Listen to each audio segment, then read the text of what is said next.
Alors aujourd'hui, j'avais envie de vous parler de la nourriture en poudre.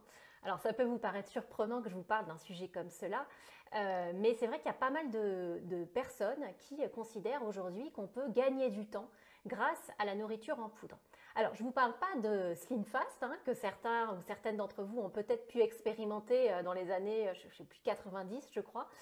Donc je ne parle pas vraiment de ça, je parle vraiment des personnes qui se nourrissent, vous savez, avec ces boissons en poudre. Alors en France, c'est Feed qui a importé ça, mais à l'origine, l'idée vient des États-Unis avec la marque qui s'appelle Soylent et qui a développé justement ces substituts de repas où vous n'avez que à mettre une poudre et à la diluer avec un petit peu d'eau et vous avez soi-disant un repas complet qui garantit toutes les teneurs en calories nécessaires pour votre repas. Alors évidemment, vous doutez bien que je ne suis pas du tout fan et que je suis même complètement contre tous ces repas en poudre qui, soi-disant, doivent nous permettre de gagner du temps dans le repas.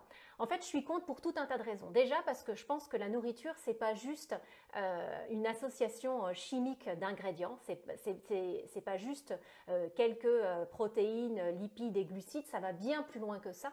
Et réduire l'alimentation à ça, finalement, c'est avoir une vision très utilitariste, très nutritionnelle, finalement, du fait de se nourrir. Donc évidemment, je suis complètement contre toute cette vision utilitariste de l'alimentation.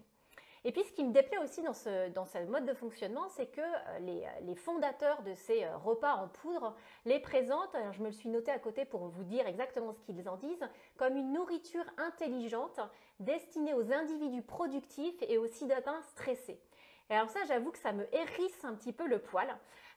Parce que ça crée finalement une espèce de fracture entre les gens qui ont un boulot où ils sont un peu débordés, un peu les workaholics qui du coup n'ont pas le temps de manger et qui du coup se dirigent vers ces repas en poudre, et puis les autres qui sont pépères, voire même qui se la coulent un peu la douce au niveau du travail et qui eux ont le temps de faire des pauses dignes de ce nom à la cantine ou au restaurant d'entreprise. Donc ce côté un peu dichotomique et un peu binaire, en gros il y a ceux qui ont le temps de manger et puis les pauvres, ceux qui n'ont pas le temps et qui font des choix plus intelligents, qui forcément me hérissent un petit peu le poil. La troisième raison pour laquelle, à mon sens, les repas en poudre, ça va pas du tout être la solution d'avenir, c'est que c'est au contraire présenté par les défenseurs de ces repas comme le côté nec plus ultra. C'est vraiment une vision soi-disant futuriste de l'alimentation où on propose soi-disant une innovation à toutes ces personnes qui n'ont pas le temps de manger. Et du coup, ça leur permet de gagner du temps, de gagner en productivité, d'être plus efficaces, etc.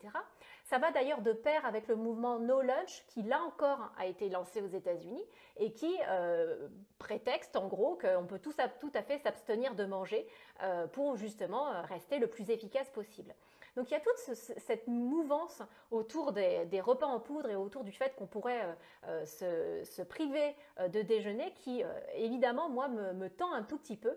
Et puis la dernière raison qui fait que les repas en poudre, ça ne passera pas par moi, c'est qu'à mon sens, ça induit encore plus de contrôle sur son alimentation. On a encore plus l'idée, qui est complètement une croyance, hein, qui n'est pas du tout une réalité, que du coup on peut contrôler ce que l'on met dans son assiette, que l'on met dans son corps, et qu'on a une vision du coup hyper scientifique, hyper poussée de tout ce qui peut se passer à l'intérieur de soi. Et ça, évidemment, ça peut, et je vois qu'il y a des diététiciennes, notamment Vanessa qui est en ligne, ça peut, à mon sens, contribuer à des troubles du comportement alimentaire. Alors, vous l'avez compris, moi, tout ce qui est nourriture en poudre et compagnie, c'est pas du tout mon truc. Et moi, j'ai un peu même l'impression qu'on est un peu tombé sur la tête. Parce que je me demande quand est-ce qu'on a perdu de vue nos besoins fondamentaux et le fait de se nourrir en étant.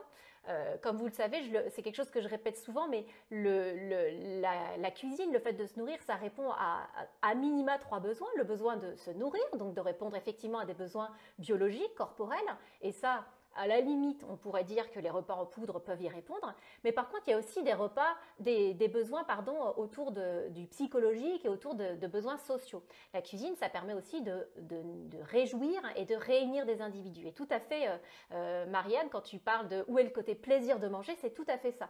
La cuisine, ça permet d'éprouver des plaisirs sensoriels autour de la gourmandise, d'éprouver des plaisirs autour de la convivialité, du partage, de se connecter à l'autre autour d'une table. Donc évidemment, tout ça, avec les repas en poudre, à mon avis, on en est très très loin. Et finalement, moi je me dis que plutôt que d'arrêter de manger, est-ce qu'il ne faudrait pas au contraire s'arrêter pour manger, pour prendre ce temps-là? Et les questions que j'avais envie de vous poser par rapport à ça, pour vous permettre de faire peut-être un petit auto-coaching sur votre façon d'appréhender les repas en poudre, ce serait déjà de vous demander si, est-ce que pour vous, ce serait possible, ces repas en poudre? Qu'est-ce qui ferait que vous seriez capable d'y céder à certains moments? Est-ce que vous seriez prêt du coup à céder à cette tentation? Et sinon, qu'est-ce que ça dit de vos valeurs? Alors de vos valeurs dans la cuisine, on est en train de parler de plaisir de manger, mais au-delà de ça aussi, de vos valeurs au sens plus généraliste, qu'est-ce que ça dit de vous, le fait que vous ayez vraiment du mal à imaginer pouvoir prendre un repas en poudre? Qu'est-ce que ça dit aussi de la qualité du lien que vous entretenez avec vous-même, du fait que vous considérez que c'est important de prendre le temps de manger, de se poser aussi pour prendre le temps de ces repas? Et puis, ce qui est également important de vous poser comme question, c'est peut-être de vous demander comment vous comportez par rapport à ces temps de pause qui sont des temps incompressibles. Ça fait partie de la vie, on ne peut pas être toujours en train de travailler, il faut aussi se reposer. De la même façon qu'on oscille entre ces temps de respiration, ces temps de nuit, de jour, etc.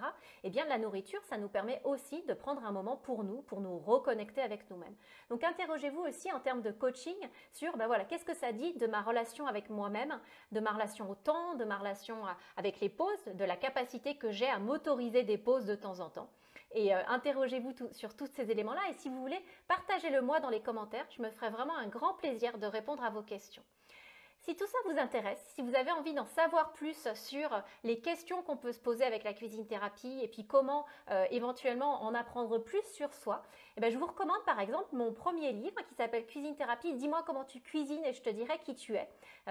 Il est commandable dans n'importe quelle librairie puisque malheureusement en ce moment on est un peu contrainte de passer par la commande en ligne, mais il y a des commandes au niveau de petites librairies aussi, je vous encourage vraiment à faire comme ça.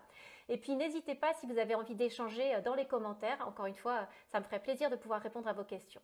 Je vous dis à très bientôt, passez une belle semaine et surtout prenez soin de vous autour d'une belle assiette. À bientôt, au revoir.